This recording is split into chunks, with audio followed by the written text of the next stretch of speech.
AKAP program ipinapanukala na gawing regular na programa ng pamahalaan. Si Kathleen Forbes sa Radyo Pilipinas sa Balitang Pambansa.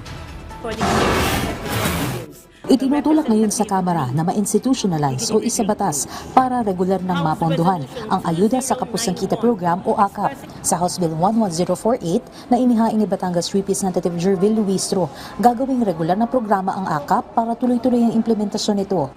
Pinakalayunin ng programa ay matulungan ng mga minimum wage earners o mga nasa kategoryang low income para malabanan ang epekto ng mataas na inflation. Salig sa panukala, maaari itong ipatupad ng Department of Social Welfare and Development o kaya ng local government unit. Kung sa DSWD, ang mga benepisyaryo na nangangailangan ng ayuda ay maaari mag-avail ng food, medical, funeral o cash relief assistance. Para sa tulong pinansyal na nagkakahalaga ng 5,000 pesos hanggang 15,000 pesos ay ibibigay ito in cash subject sa assessment ng DSWD. Habang kung lalagpas naman ng 15,000 pesos, ito ay ipagkakaloob sa pamamagitan ng guarantee letter na aprobado ng kalihim o otorisadong kinatawan ng DSWD.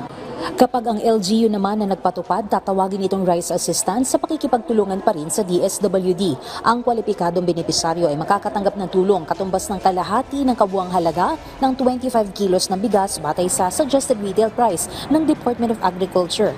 Ang isang benepisaryo mula sa LGU ay maaari pa rin makatanggap ng ayuda sa ilalim ng AKAP mula sa DSWD. Mula sa PBS Radyo Pilipinas, Kathleen Forbes para sa Balitang Pambansa.